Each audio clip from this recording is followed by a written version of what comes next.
Video দেখবে, মজা নেবে, গায়ে মাখবেন না বাবা।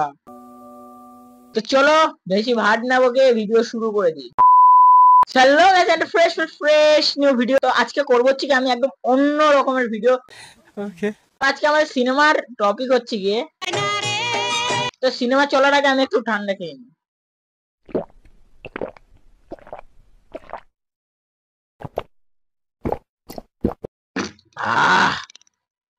না না, এটা অ্যালকোহল না, গ্লুকন ডি। আচ্ছা, हमको सिखा रिया है। তো চলো অত বেশি কথা না বলে ভিডিও শুরু করে দিই। সিনেমার শুরুতেই দেখা যায় ইয়ং দাদু নিজের নাতিকে বিয়ে করানোর জন্য বাড়ি বাড়ি কচি কচি মেয়ে দেখে অদ্ভুত অদ্ভুত আওয়াজ বার করতে থাকে। কচি জিনিসটাই আলাদা। কিন্তু মেয়ে গুটকা খাওয়ায় নাতির মেয়েকে পছন্দ হয় না আর দাদুর রাগ হয়ে যায়। এবার এন্ট্রি হয় ময়নার। ময়না রে তোর লম্বা মাথার কেশ, যাকে দেখে শ্মশানে যাওয়ার কিছু বুড়ো, কন্যাশ্রী না পাওয়া কিছু বাচ্চা, এছাড়া লক্ষ্মীর ভান্ডার না পাওয়া কিছু কাকিমারা নাচতে শুরু করে এবং মতি দিদি নাম্বার ওয়ানের গিফটের লোভে একটি গান গেয়ে ময়নাকে ইমপ্রেস করার চেষ্টা করে। কিন্তু ময়না এই লাল পাঞ্জাবি পরে থাকা নায়ককে চিনতে পারে না, তাকে রিজেক্ট করে, তাও তাকে একটু ভালোবাসা দেখায়। তারপর ময়না চুল ছিঁড়ে চুড়ি বেঁধে দিয়ে চলে যায়। উপচে পড়া হরমোনের কারণে সেই রাতে দুজনে কেউ ঘুমোতে পারে না এবং মতি মাঝরাতে জানলা খুলে ময়নাকে জঙ্গলে আসার প্রস্তাব দেয়। জঙ্গলে মতি ময়নাকে টাচ করতেই ময়না লাফিয়ে উঠে পৃথিবীর সমস্ত ন্যাকা মেয়েদের মতো বলে, এই প্রথম কোন পুরুষ আমাকে ছুঁলো। কালকে তোমাদের প্রথম দেখা হচ্ছে, আজকে তোমরা জঙ্গলে দেখা করতে যাচ্ছ। বাবা, মানে সত্যি। আর এগুলো আমরা বিশ্বাস করে নেবো? এই মিথ্যা কথা আমি সহ্য করতে পারবো না। আমি বাড়ি যাই। साले को बम से उड़ा दूंगा एक बार हाथ में आ जाए तो। ময়নাকে কনভিন্স করার জন্য মতি বিশ্ববাংলা গেটে যাওয়ার প্রস্তাব দেয়। ভালোবেসে যদি কেউ ভালোবাসার মানুষকে স্পর্শ করে তাহলে তা যন্ত্রণা হয় না, হয় আনন্দের বহিঃপ্রকাশ। এরপর জড়িয়ে ধরে ময়না মতির গতি ঠিক না দেখায় সেখান থেকে পালিয়ে যায়। না, এই সিনেমা যদি আমি খালি চোখে দেখি আমি অন্ধ হয়ে যাবো। তার আগে চশমাটা পরে নি, নিজেকে প্রোটেক্ট রাখা ভালো। তো চলো আবার শুরু করে দিই। এরপর বাড়িতে গিয়ে শুরু হয়ে যায় বাংলা রোস্টারদের মতো কিছু ন্যাকামো কথাবার্তা। দুধে আলতা গায়ের রং, পদ্ম ফুলের মতো দৃষ্টি। না দাদা, পদ্ম ফুলের মতো দৃষ্টি নয়।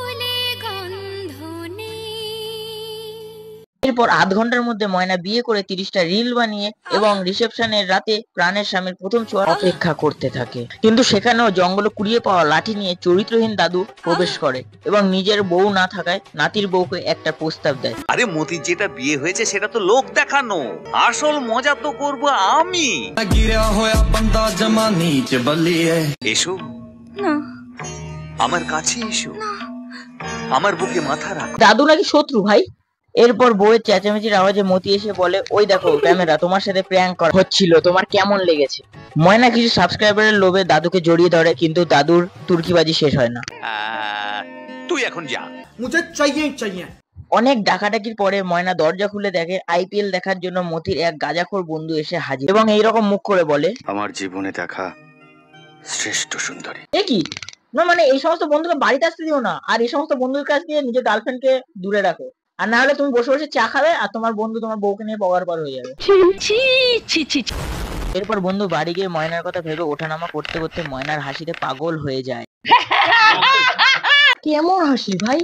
এরপর হাওড়া ব্রিজের নিচ দিয়ে মাঝিকে 50 টাকা দিয়ে নৌকায় পশ্চিমী করতে করতে ময়না শ্বশুর বাড়ি যাবার সময় ঢ্যাবনা বন্ধুর দল ওদের ওপর অ্যাটাক করে আর গরমের মধ্যে মারামারি দেখে ময়না জলের নিচে গিয়ে শুয়ে পড়ে।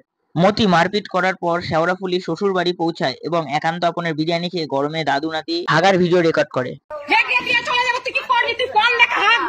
এরপর কারখানার ধোয়া দেখতে মতি হুগলি যেতে চাইলে ময়না চুল দিয়ে রুমাল সেলাই করে দেয় এবং চুল শিল্পের প্রচলন করে। এটা আমার বইয়ের মতো অত বড় চুল, বাবা গো। না না, নজর দিয়ে দেবে। থু থু থু থু থু। মানে চুল দিয়ে কি আজকে রুমাল বানাচ্ছে? 2-3 দিন পর মতির একটা ছেলে হয়। এটা তো জিদ্দার ছেলে। এদিকে ময়নার দুলালদা ঘুষের টাকায় চাকরি চলে যাওয়ায় মতি চাকরিতে যোগ দেয় এবং গ্রামে এসে পুকুর পাড়ে মেয়েদের চান করা দেখতে থাকে এবং রাতে মেয়ে বাড়িতে ঢুকে শরীরের বিশেষ জায়গায় হাত ঢুকিয়ে ভুলবশত মেয়ের বাবাকে লিপ কিস করে পালিয়ে যায়। এদিকে ঢ্যাবনা বন্ধু দুলালদাকে একটা বিশেষ জিনিস আনতে বলে। এই 50 টাকা তুমি মাল নিয়ে ফেরবার সময় আমার জন্য গাঁজা নিয়ে আসো। বুঝেছো? গাঁজা। বন্ধু এরপর নিজেই পুলিশকে খবর দিয়ে দুলালদাকে ফাঁসিয়ে দেয়।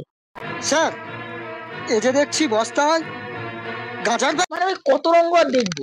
50 টাকা করে গাঁজা প্যাকেট, এ তো 800 টাকা 1000 টাকা করে প্যাকেট। না মানে শুনেছিলাম আমি। মানে বাইরে টাইরে ঘুরি তো শুনেছিলাম, এইসব বিষয়ে বেশি নলেজ নেই আমার, ঠিক আছে তো। হ্যাঁ আমি কি করে জানবো, হ্যাঁ আমি কি খাই নাকি? मारो मुझे मारो मारो। এদিকে দুলালদা জেল থেকে বেরিয়ে ক্লাবের দাদাদের পরামর্শে খাটের নিচ থেকে কয়েক কোটি টাকা নিয়ে পালিয়ে যায়। টাকা না পাওয়ায় কিউট মাকুন্দ মতি হয়ে যায় রঙ্গীর কাপুর এবং বাড়িতে শুরু হয় ময়নার উপর অত্যাচার।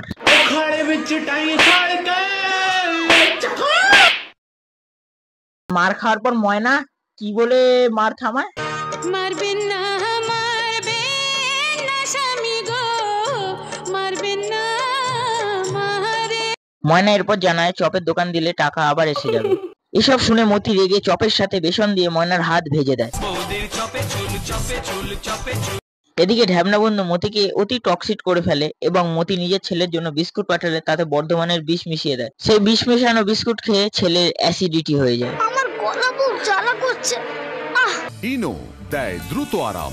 সব বন্ধুর হাত দিয়ে কিন্তু আবার খাবার দাবার পাঠিও না, এইভাবেই কিন্তু বর্ধমানের বিষ মিশিয়ে দেবে। 2 টাকা করে কিনতে পাওয়া যায়, ঠিক আছে তো? না আমি বিক্রি করি না। ঘরে প্যারাসিটামল না থাকায় ছেলে মারা যায়। অত আনন্দ পাওয়ার কিছু নেই, আমাদের সাথে কিন্তু যে কোনো সময় হতে পারে, যে কেউ এসে খাইয়ে দিতে পারে আর আমরা বধু হই হই বিষ খাওয়াইলা। মতি এরপর হালকা মৃদু রেগে দাদুকে এমন ঝাঁকায় যে দাদু সোজা উপরে চলে যায়। ইন দা ভোগ অফ মা, সোজা মায়ের ভোগে। কিন্তু কারো মৃত্যু অ্যানিমেল হওয়া থেকে মতিকে আটকাতে পারে না এবং মতি ব্লেড দিয়ে ময়নার পিঠে দেয়াল অঙ্কন করে দেয়।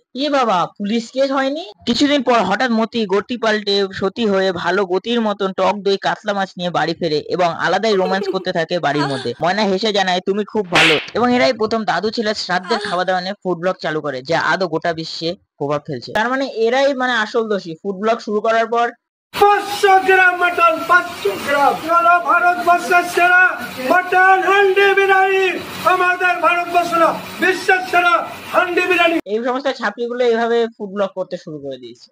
এরপর দুজনে আলাদা রোম্যান্স করার জন্য হাওড়া ব্রিজের নিচে যায়। এরপর গল্পে আসল মোচড় দিয়ে মতি রূপ পাল্টে বলে সারপ্রাইজ মাদার ময়না, তোকে আর তো বাঁচিয়ে রাখা যায় না, এবং ময়নাকে কেটে কুকুরকে খাওয়াবে বলে পিঠে লুকিয়ে না নিজের রামদা বের করে এবং ব্যাপার বেশি সিরিয়াস হয়ে যাওয়ায় মতি কোপ মারতে গেলে ঢ্যামনা বন্ধু এসে বলে মারছো কেন ব্রো, আমায় দিয়ে দাও, এবং সে ময়নাকে বলে কিন্তু মতি বন্ধুর মাথায় এক বাড়ি মেরে বন্ধুর মাথা ঝিমঝিম ধরিয়ে দেয় আর বন্ধু অজ্ঞান হয়ে যায় এবং ময়নার গলায় কলসি বেঁধে দিয়ে জলে ফেলে দিয়ে বলে এই রসে ভরা কলসি তোর লাগে জমাইছি।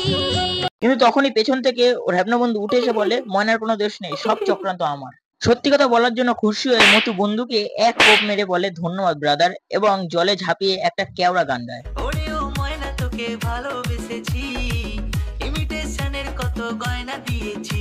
এবং ময়নাকে বাঁচিয়ে হাওড়া ব্রিজে উঠে দুজনে রেস্ট নেয়। এতগুলো মানুষ মরার আনন্দে দুজনে নাচতে শুরু করে আর সিনেমা এখানে শেষ হয়ে যায়। সবকিছু ঠিক আছে, সবকিছু মানলাম, বাট মার খেলেই ভাই গান করছে, মানে গান করে কে এরকম ভাবে মার থামায়? তাহলে তো ভাই আমার পিঠে এরকম ভাবে লাল হতো না।